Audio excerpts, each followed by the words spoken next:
सूर सभ ॼमार बेलिबास ख्वाबनि खे जॾहिं खां हिन धरती ते अखियूं खुलियूं आहिनि ऐं हिन धरती ते पैर पसिया आहिनि, तॾहिं खां ख्वाबनि जो साथ कंहिं न कंहिं नमूने गॾु रहियो ई रहियो आहे। नंढपण में जेके ख्वाब अखियूं निंड महल ॾिसंदियूं हुयूं, उहे त हिन महल जहिड़ो को यादि कोन आहिनि। पर जॾहिं खां ज़हन में सुजाॻी आई आहे ऐं अकुल कमु करणु लॻो आहे, तॾहिं खां ख्वाब ॾाढा भयानक थी पिया आहिनि। ईअं सम्झो त ख्वाब सफ़ा हथ पेर धोई करे पोयां पइजी विया आहिनि। कॾहिं ख्वाबनि जे पूरे न थियण जो ग़म रहे थो त वरी कॾहिं ख्वाब जीअं जो तीअं अधूरा रहिजी वञनि था। सच पुछो त ख्वाबनि जे अधूरे रहिजी वञण जो जेको सदमो आहे, सो बिना कमाल जो सदमो आहे ऐं हिकु नफ़ीस इंसान लाइ इहो सदमो बर्दाश्त करणु इंतिहाई कठिन कमु हूंदो आहे। मुआशरती बेहिसी ऐं समाजी अणबराबरी वारे रवैये ते कॾहिं कॾहिं दिलि शिकस्ता थी करे पंहिंजी अहमियत जे घटि हुजण जो अहसास बि जाॻे थो ऐं कॾहिं वरी इहो सोचे करे बि दुख थिए थो त ख्वाब अणपूरा छो थींदा आहिनि। मोस्ट वेलकम सर, जेके बि तव्हां असांजे लाइव प्रोग्राम में अची चुका आहियो, असीं तव्हांखे भली कार चऊं था।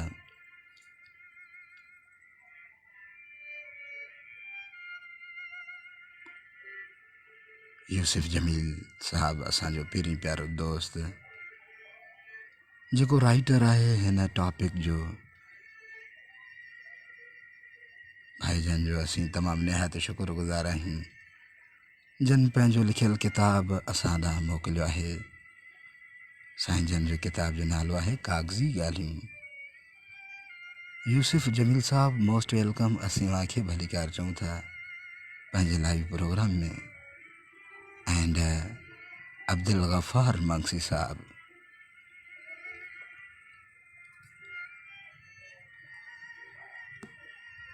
यूसुफ जमील साहब असांजो पहिरीं प्यारो दोस्त, ठहरी मीरवाह मां असांखे लाइव ॿुधी रहिया आहिनि, जॾहिं त हू राइटर बि आहिनि। साईं जन जो किताब जो नालो आहे कागज़ी ॻाल्हियूं। सैयद इरशाद अली साहब असांजे लाइव प्रोग्राम में अची चुका आहिनि। फिदा हुसैन जुनेजो साहब एंड सदरुद्दीन बरोही साहब, मीर सना अल्लाह जी। दोस्तों, जेकी बि तव्हां असांखे जितां ई ॿुधी रहिया आहियो, तव्हां पंहिंजे शहर जो नालो कमेंट करे मोकिलियो ताकी असांखे ख़बर पए त असांजा दोस्त असांखे किथां ॿुधी रहिया आहिनि।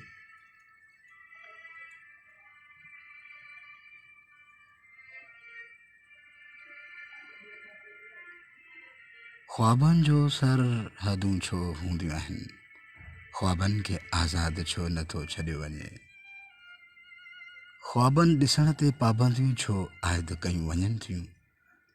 ख्वाब त मासूम हूंदा आहिनि, ख्वाब त मासूम हूंदा आहिनि, ख्वाब त ग़रीब जी अखि में बि जनम वठंदा आहिनि ऐं अमीर जे अखि में बि। तॾहिं बि ख्वाबनि खे वधण जो मौक़ो न मिलण ऐं उन्हनि खे साबियान नसीब न थियण जे पोयां आख़िर कहिड़ा कारण आहिनि, कहिड़ा सबब आहिनि जंहिंजे दॿण में फासी करे ख्वाब ख़ुदकुशियूं करण ते मजबूर थींदा आहिनि। Most welcome sir Jamil. Yusuf Jamil sahib, तव्हां राइटर आहियो हिन कहानीअ जा। तव्हांजो किताब जो नालो आहे कागज़ी ॻाल्हियूं। यूसुफ जमील साहब असांजे लाइव प्रोग्राम में अची चुका आहिनि। ठहरी मीरवाह मां लिखनि था त सलामत हुजो प्यारा भाउ। महिरबानी सर यूसुफ जमील साहब, शाला सदाई आबाद ऐं ख़ुशि हूंदव। शल हर कामयाबी अव्हां जा क़दम चुमे। असांजूं दुआऊं अव्हां सां गॾु आहिनि। ऐं करम मंगसी साहब बि लाइव प्रोग्राम में शामिल थी चुका आहिनि शदाद कोट खां।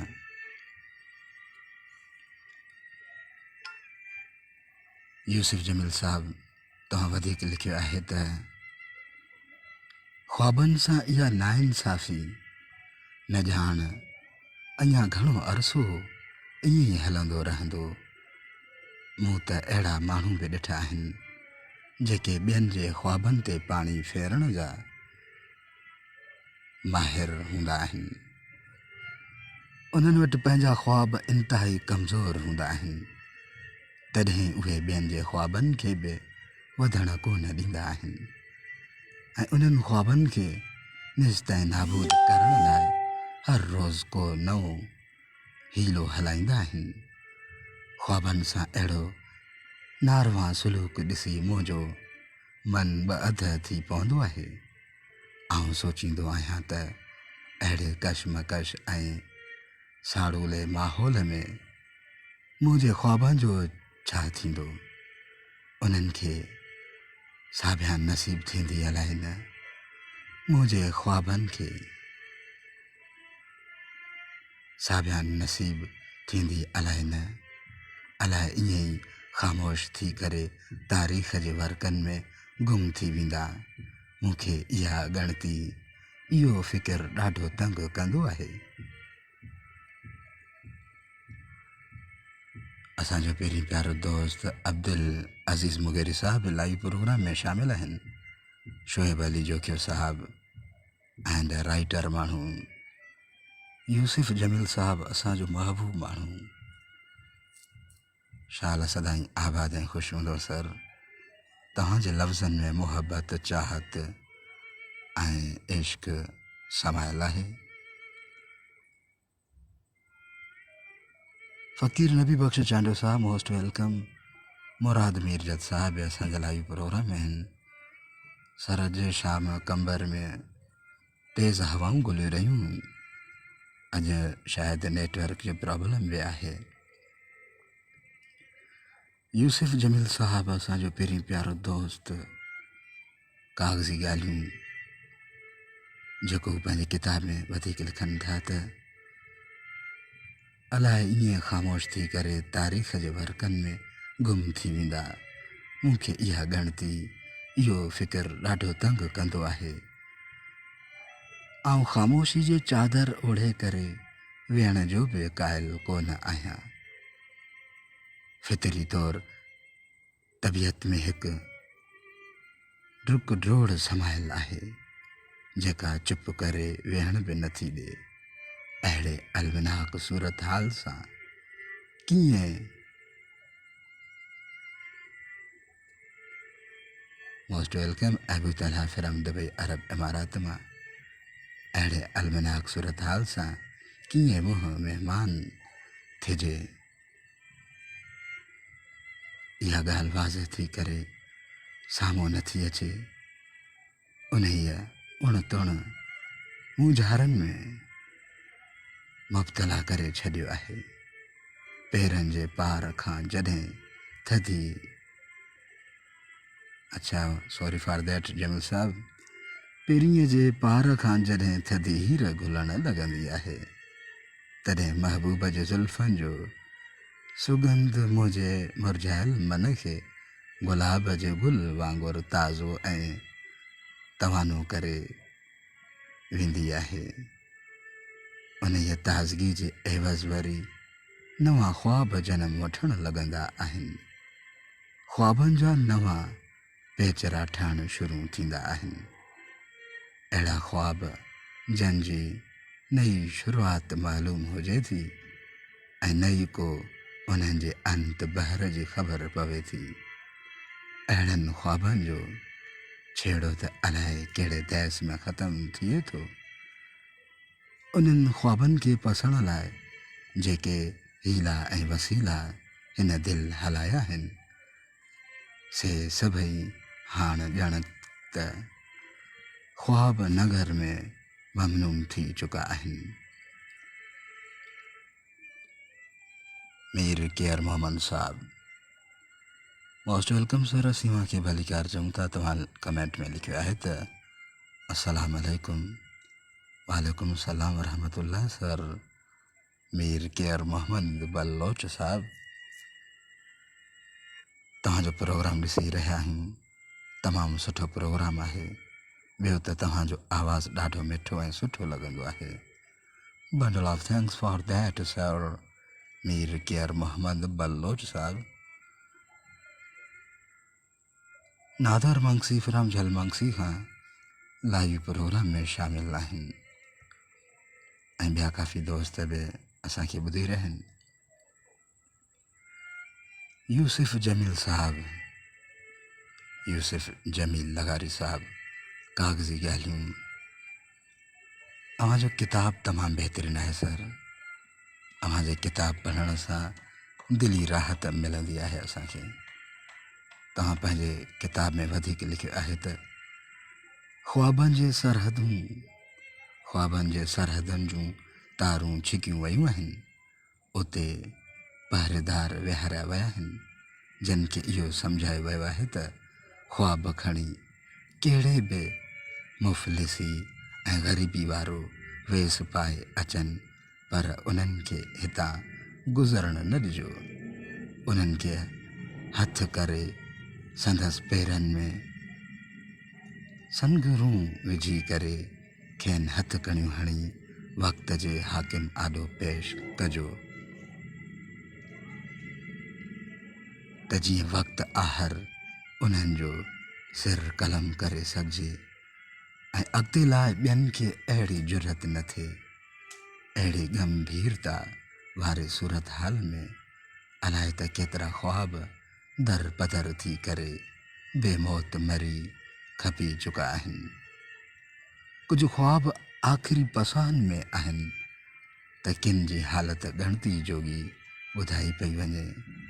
ख्वाबनि सां नारवा सुलूक ते जेतोणीकि दिलियूं त सभिनी जूं रंज आहिनि, पर उन जे अमल जे ख़िलाफ़ को बि ॿिणक ॿाहिरि कढण जी जसारत नथो करे, जंहिं सबबु दिलनि खे टोड़ण ऐं ख्वाबनि खे ख़तमु करण वारो टोलो अञा ताईं सरगर्म आहे।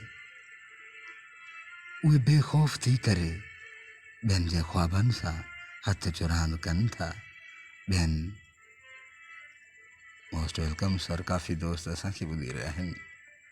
Abdul Ghani from Saudi Arab खां मीर केयर Muhammad Baloch sahib, most welcome. And Waheed from Nawabshah खां लाइव प्रोग्राम में शामिल थी चुका आहिनि।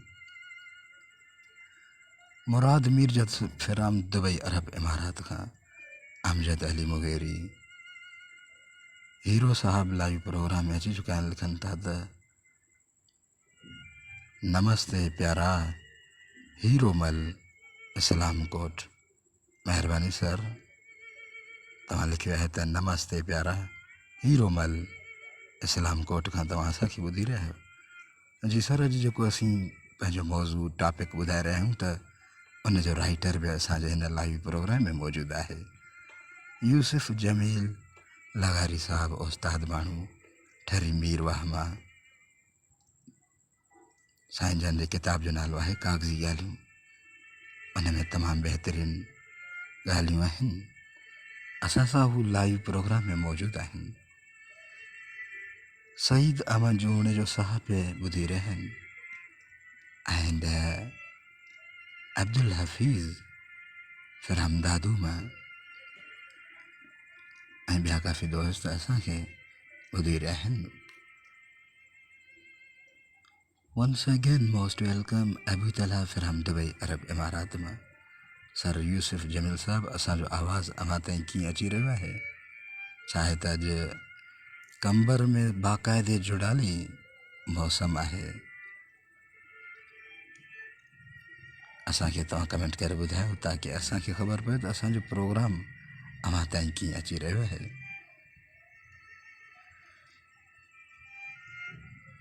जेकॾहिं ज़वाल आयो बि आहे त उन्हनि अखियुनि खे आयो आहे जेके ख्वाब ॾिसनि थियूं ऐं ख्वाबनि सां संदन थोरी घणी हम कलामी माज़ी में रही आहे। ख्वाबनि जे हिन सफ़र खे एतिरो त अज़ियतनाक बणाए करे ख्वाबनि जो वापारी इहो सम्झे थो त हाणे ख्वाब ग़रीब जे ॿार वटि जनम वठणु छॾे ॾींदा। अब्दुल गनी साहब लिखनि था त माशा अल्लाह ज़बरदस्त, सदा ख़ुश रहो। यूसुफ जमील साहब लिखनि था त बिल्कुलु ओके प्यारा साईं। महिरबानी सर यूसुफ जमील साहब, तव्हां असांजे दिलि में आहियो। तव्हांजे लफ़्ज़नि में मोहब्बत, प्यार, इश्क समायल आहे सर यूसुफ जमील साहब। तव्हां वधीक लिखियो आहे त उहे पंहिंजो आस्तानो मिटाए छॾींदा, खेसि इहा भुल न ॼाण घणे अरसे खां आहे त ग़रीबनि खे ख्वाब ॾिसण जो को बि हक़ कोन आहे। हू सम्झे थो हाणे मुंहिंजा ख्वाब पिरी जे पहाड़ जो ॾस पतो विसारे छॾींदा ऐं उन्हनि राहुनि ते वरी कॾहिं बि हलण जी जसारत न कंदा। उन ई ग़लति फ़हमी जे बुनियाद ते हू घणे अरसे खां ख्वाबनि जो क़त्ल कंदो आयो आहे। ख्वाबनि जे तारीख़ जो जॾहिं जाइज़ो वठिजे थो त इहो पिणु मालूम थिए थो त ख्वाबनि खे ॾाढी सुहिणे नमूने सां सस्ते अघ में विकियो वियो आहे। ख्वाबनि जूं ग़लति तशरीहूं करे उन्हनि खे भोरा भोरा कयो वियो आहे। ख्वाबनि जूं ग़लति तशरीहूं करे उन्हनि खे भोरा भोरा कयो वियो आहे। ख्वाब रोज़ अज़ल खां सहराउनि जे रण में रुलिया आहिनि।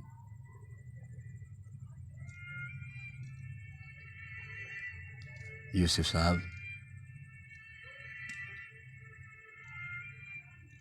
तव्हां तमामु बहितरीन लफ़्ज़ लिखिया आहिनि सर। तव्हांजी महिनत खे सलाम आहे यूसुफ जमील साहब।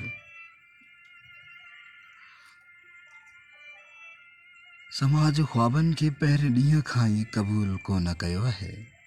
समाज जो रवियो ख्वाबनि ॾांहुं किरोध वारो रवियो रहियो आहे। ख्वाब ॾिसंदड़ अखियूं हुजनि या ख्वाबनि जे आसरनि ते पलजंदड़ जवानियूं हुजनि, सभिनी खे ख्वाबनि जे साबियान खां कोहे दूर रखियो वियो आहे।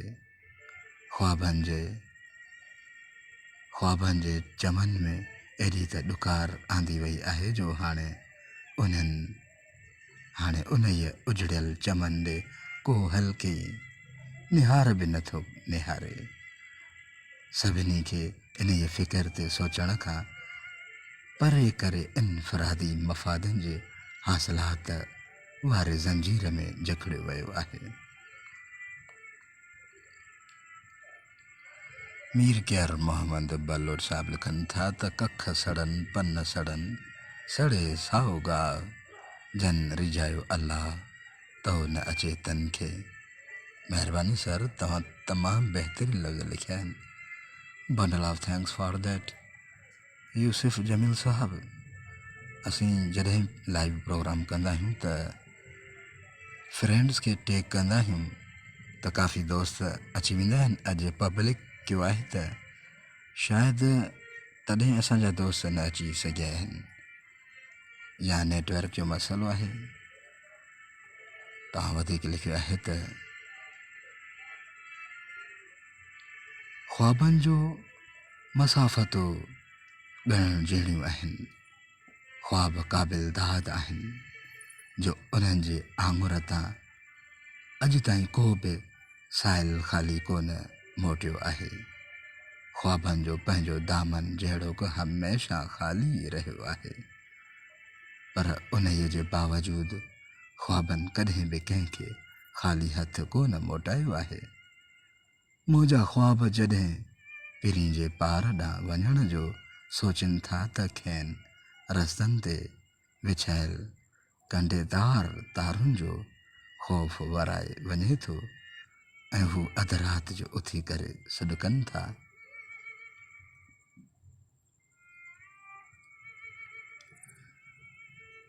पंहिंजी लाचारी ऐं मुफ़लिसी ते 4 ॻोढ़ा ॻाड़ींदे अखियुनि मां निकितल ॻोढ़नि खे भाकुर भरे हू पंहिंजो दास्तान उन्हनि ॻोढ़नि सां ओरे थो। ख्वाबनि जी इहा दिलि शिकस्ती मूंखां हाणे वधीक बर्दाश्त कोन थी थिए ऐं आउं सोचियां थो त छो न हमेशह लाइ पिरीअ जे पहाड़ ॾांहुं हलियो वञिजे ऐं उते वञी करे सुकूनियत अख़्तियार कजे माण्हुनि खे पंहिंजे महबूब पाकनि खां हमेशह शिकायतूं हूंदियूं आहिनि। उन्हनि लाइ ॾोरापा हूंदा आहिनि, कुझु अधूरा न्यापा हूंदा आहिनि। महिरबानी सर यूसुफ जमील साहब। अच्छा, नूर हुसैन साहब लिखनि था फ्रॉम सऊदी अरबिया खां त अस्सलाम अलैकुम वरहमतुल्लाहि वबरकातुहू। वालेकुम सलाम वरहमतुल्लाह। सर नूर हसन मंगसी साहब, तव्हां सऊदी अरब खां असांखे ॿुधी रहिया आहियो। नूर हसन साहब, अॼु असां सां राइटर माण्हू मौजूदु आहे यूसुफ जमील साहब। साईं जन जो बहितरीनु किताबु आहे कागज़ी ॻाल्हियूं।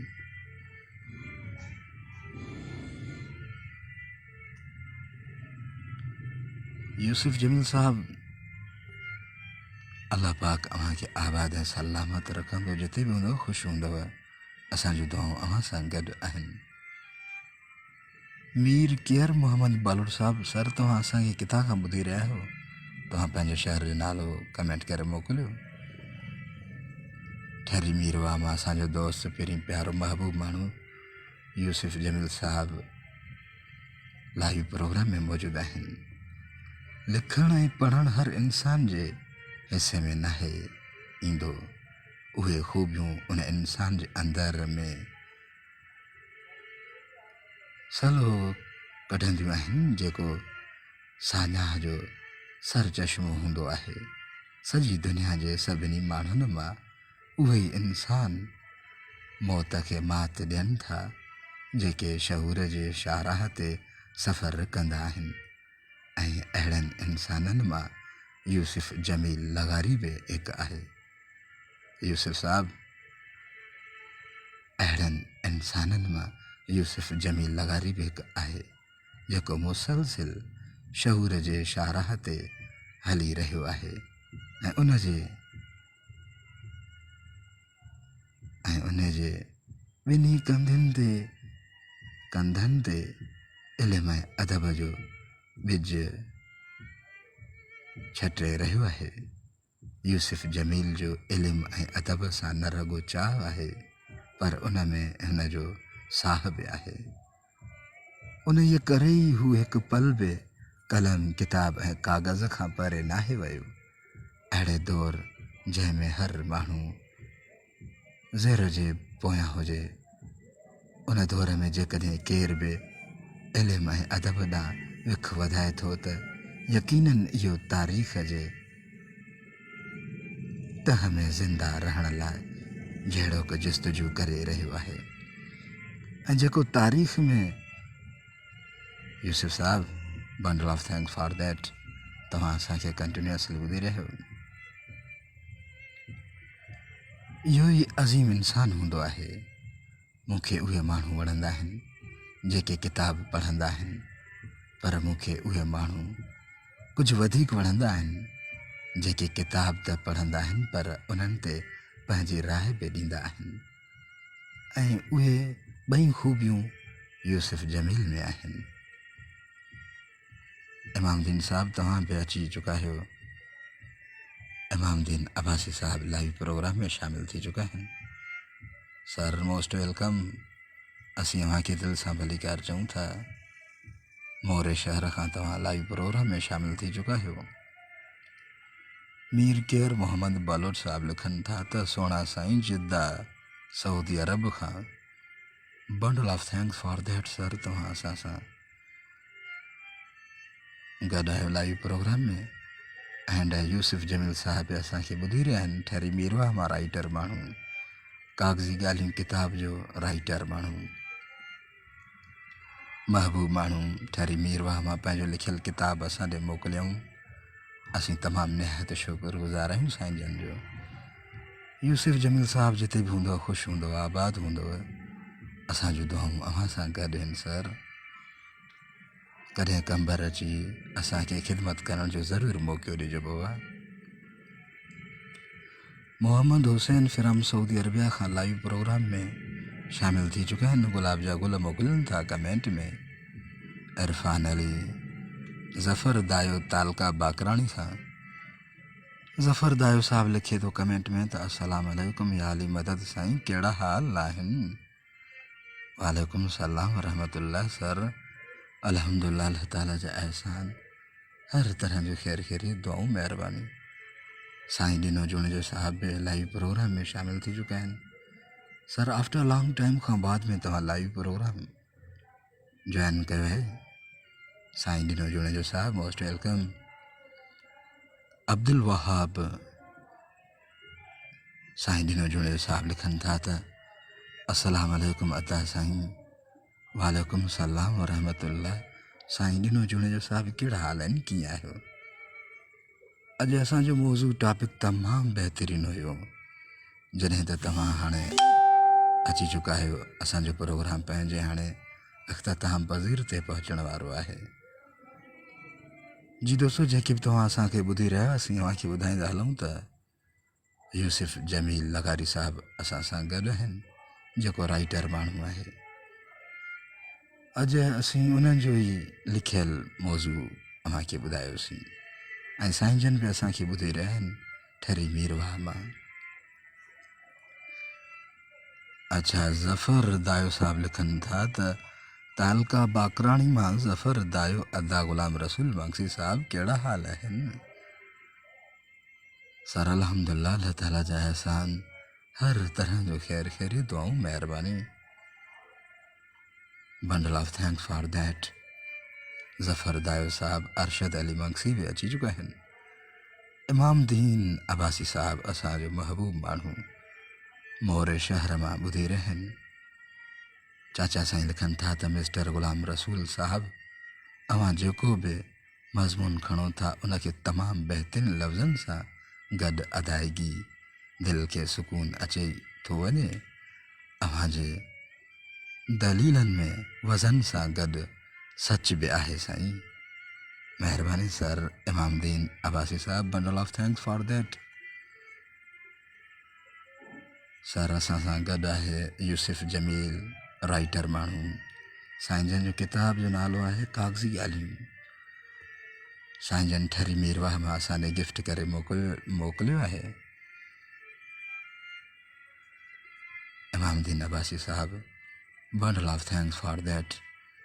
तव्हां कल्ह तमामु बहितरीनु कमेंट लिखियो हुयो। तव्हां कमेंट में लिखियो, सर ग़ुलाम रसूल, जॾहिं बि तव्हां ॻाल्हाईंदा आहियो त ईअं महसूसु थींदो आहे त थर में जीअं बारिश महल मोर पखी हुकार करे, अहिड़ो लम्हो माना अव्हां लिखियो हुयो कुझु। महिरबानी सर। साईं ॾिनो जुणिजो साहब लिखनि था, सोना साईं, ख़ुशि आहियो? ऐं कमेंट सां गॾोगॾु कुझु गुलाब जा गुल ऐं तीलियूं मोकिले रहिया आहिनि। महिरबानी सर। अल्हम्दुलिल्लाह, अल्लाह ताला जा एहसान, हर तरह जो ख़ैर ख़ैरियत, महिरबानी सर। साईं ॾिनो जुणिजो साहब, तव्हां असांखे विसारे छॾियो। अलाए कहिड़नि कमनि कारनि में तव्हां मसरूफ़ आहियो। यूसुफ जमील साहब लिखनि था, ठरी मीरवाह मां राइटर माण्हू त अव्हां समेत आऊं हर हिकु उन दोस्त जो थोराइतो आहियां जन पंहिंजो क़ीमती वक़्तु कढी करे मुंहिंजे किताब जो तारुफ़ अव्हांजे थोरनि सां ॿुधो आहे। सभिनी लाइ नेक तमन्नाऊं ऐं दुआऊं। महिरबानी sir. Yusuf Jamil sahib, bundle of thanks for that. जी दोस्तों, हाणे असांखे ॾियो इजाज़त। अल्लाह हाफ़िज़। पंहिंजो ख़्यालु रखो। जॾहिं बि तव्हां को रोड रस्तो क्रॉस कयो त दाएं बाएं ॾिसंदा कयो, छो त अव्हांजी ज़िंदगी सां, अव्हांजी ख़ुशियुनि सां ॿियनि जूं ज़िंदगियूं ऐं ॿियनि जूं ख़ुशियूं बि समायल आहिनि।